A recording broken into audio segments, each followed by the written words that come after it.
Sementara orang tua di rumah, anak melihat orang tuanya mungkin bangun tidur, orang tuanya mungkin marah dan lain sebagainya. Dan ini akan menurunkan kredibilitas orang tua itu di mata anak.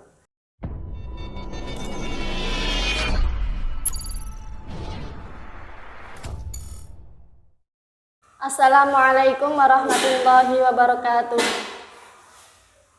Alhamdulillah wa kafa wassalatu wassalamu ala rasulihil mustafa wa ala alihi wa sahbihi wa man ihtada amma ba'd. Para pemirsa channel YouTube Manulu Media yang berbahagia, alhamdulillah pada kesempatan kali ini kita berjumpa lagi dalam acara bincang-bincang santai. Nah, kali ini kita akan memperbincangkan persoalan yang tidak jauh dari diri kita sendiri, tidak jauh dari lingkungan kita sendiri. Persoalan tersebut adalah akhlak kepada guru dan orang tua. Di sini saya tidak sendiri, di sini saya ditemani oleh narasumber yang sangat hebat. Beliau adalah Bapak Kiai Mahrez Syai'ani. Tanpa basa-basi, kita langsung menyapanya saja. Assalamualaikum Bapak. Waalaikumsalam warahmatullahi wabarakatuh. Gimana kabarnya Pak? Alhamdulillah Pak, sehat. Sehat ya Pak. Nah, kali ini kita akan memperbincangkan tentang persoalan yang mungkin semua orang tidak asing lagi Pak, yaitu tentang akhlak kepada guru dan orang tua. Kan sekarang para remaja di zaman sekarang ini kan banyak yang mengabaikan atau tidak memprioritaskan akhlak kepada guru dan orang tua. Nah, akhlak kepada guru dan orang tua yang baik dan benar itu gimana sih Pak? Mungkin bisa diterangkan? Ya, untuk akhlak atau adab tata krama ya terhadap guru dan orang tua itu sendiri, ini sebenarnya sudah diajarkan sejak pendidikan baik di tingkat dasar, menengah maupun sampai perguruan tinggi pun pendidikan akhlak tetap ada dan tetap disampaikan. Jadi sebenarnya untuk terhadap orang tua sendiri ini ada untuk orang tua dulu. Terhadap orang tua yang pertama kita harus patuh ya, nomor satu patuh kepada orang tua, menghormati dan berbakti. Tiga yang terpenting itu tiga. Dan masing-masing dari ketiga hal ini ada yang pertama untuk patuh terhadap tua, batasannya adalah selama apa yang diperintahkan oleh orang tua ini tidak melanggar aturan-aturan Allah Subhanahu wa Ta'ala.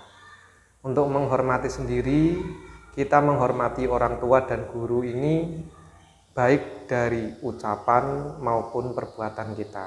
Karena ada mungkin dari segi ucapan sudah menghormati, tapi bahasa tubuh atau sikapnya ini kurang menghormati. Jadi antara ucapan dan sikap ini harus benar-benar menunjukkan penghormatan. Kemudian yang terakhir adalah berbakti.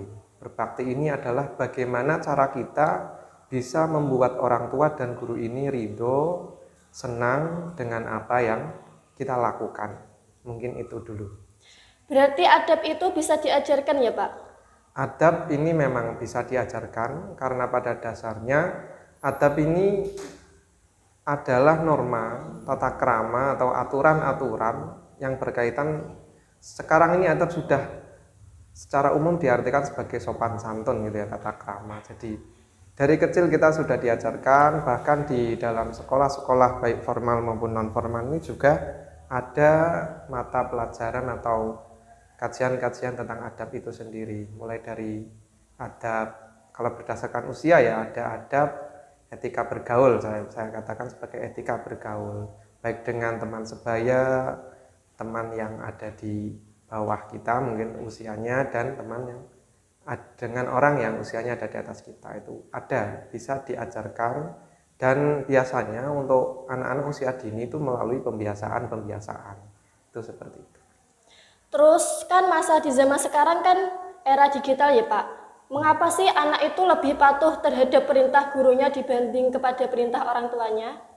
Ya, untuk hal tersebut, mengapa kok anak lebih percaya atau lebih patuh ya, dikatakan lebih patuh kepada gurunya? Ini sebenarnya faktornya ada beberapa, mungkin ada banyak. Mungkin yang paling menonjol adalah kita tentu akan lebih yakin kepada seseorang ketika seseorang itu menurut kita itu ideal.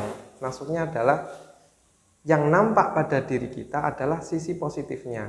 Jadi semakin kita sedikit mengetahui sisi negatif dari orang yang memberi perintah kepada kita, tingkat kepatuhan kita akan meningkat.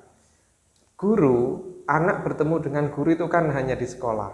Interaksinya juga hanya sebatas belajar dan mengajar.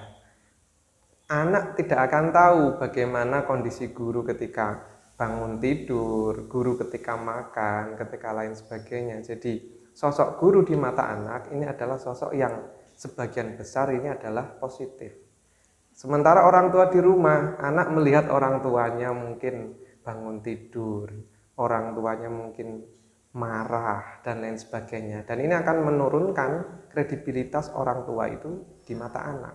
Jadi di sisi lain yang membuat anak lebih patuh kepada guru mungkin karena embel-embel itu tadi ya, guru di mata anak kan sebagai pengajar, guru adalah orang yang benar, minim dengan kesalahan dan lain sebagainya. Mungkin itu dulu ya yang membuat. Terus kan cara menumbuhkan rasa hormat atau akhlak sopan santun kepada guru dan orang tua itu gimana sih Pak? Ya, untuk menjadikan anak ini memiliki adab, tata krama gitu kan, meningkatkan adab tata krama siswa, ini sebenarnya bisa dilakukan dengan 2 tahap. Yang keduanya tidak boleh dipisahkan. Yang pertama menurut saya adalah dengan doktrin, dengan teori-teori, dalil-dalil, aturan-aturan tertulis diajarkan kepada anak. Oh, ketika bergaul dengan orang tua begini, akhlak terhadap guru begini. Dan ketika teori itu sudah disampaikan, harus ada yang namanya praktek. Nah, seringkali praktek ini yang kita ini lemah dalam hal praktek ini. Karena ketika praktek, guru seakan-akan menganggap bahwa ketika anak mempraktekkan akhlak yang sudah disampaikan, ini sudah bukan wilayah saya lagi. Kebanyakan guru berpikir seperti itu. Padahal ketika praktek itulah peran guru yang sesungguhnya yang sangat diperlukan. Jadi pemantauan guru terhadap praktek akhlak si anak ini. Jadi contoh kecilnya ketika anak ini diajari tentang berkata sopan kepada orang lain. Nah, itu dalam teorinya, dalam mata pelajarannya ada disebutkan, dilarang berkata kasar misalnya. Dalam prakteknya ketika guru melihat anak berkata kasar, tidak semua guru terbiasa menegur. Ini masalahnya di situ.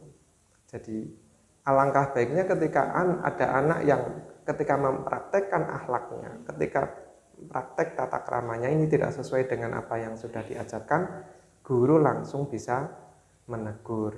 Menegur ini dengan bijak tentunya ya, tidak dengan mempermalukan. Jadi, nanti terlalu panjang ya nanti ini. Mungkin itu dulu, silakan.